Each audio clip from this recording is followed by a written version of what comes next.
Takulandirani ku AMTV Malawi kuchimake kwa nkhani zenizeni. Ngati nkhani imeneyo kuno kulibe, dziwani kuti nkhani imeneyo ndi yabodza.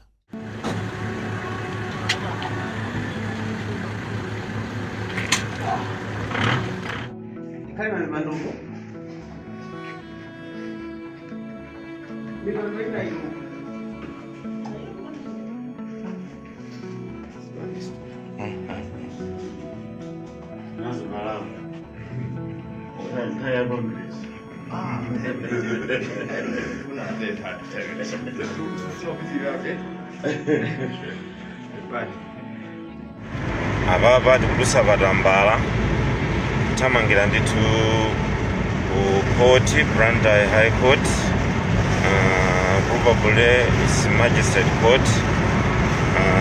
Ona kusoma nali batsogolo batuba BD2 Jomo watsogola limozi nditu ndimagali modali banditu menewu tamangira kumene koko nditu maguli kutamanga ngati kuti anyamula chigawenga kuli speed mene sitinayione nditu ndikupemphera kuti asakhale mwina akumuzembesa moto wathu kutawira naye kulilongwe chifukwa zomwe zikuchitika apapa mayendedwe amene akuyendedwa apapa zikuyenda ngati kuti anyamula mwina savimbi komano zikuoneka kuti hayi tiona mathero kuti akhala motani.